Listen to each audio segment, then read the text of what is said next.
সঠিক চিকিৎসা ও সচেতনতা তৈরিতে থ্যালাসেমিয়া সহ দুরারোগ্য ব্যাধিতে আক্রান্ত রোগীদের একটি ডেটাবেজ প্রস্তুত করা প্রয়োজন বলে মন্তব্য করেছেন বিশিষ্ট চিকিৎসক ও জিয়াউর রহমান ফাউন্ডেশনের vice president doctor Zubaida Rahman.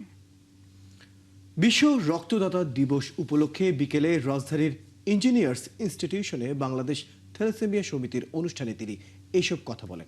এ সময় প্রধানমন্ত্রীর সহধর্মিণী আরও বলেন, দেশের বহু মানুষ থ্যালাসেমিয়া রোগে আক্রান্ত হয়ে মানবতর জীবনযাপন করছে।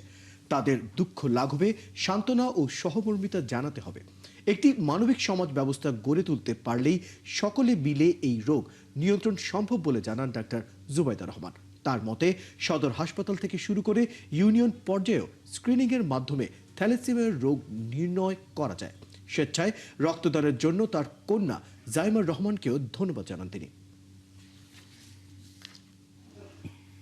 দেশ জুড়ে থ্যালাসেমিয়া ও অন্যান্য জন্মগত ও বিরল রোগে আক্রান্ত মানুষদের একটি ডেটাবেস প্রস্তুত করার পথে এগিয়ে যাওয়া এবং একটি রেজিস্ট্রার মেনটেন করা।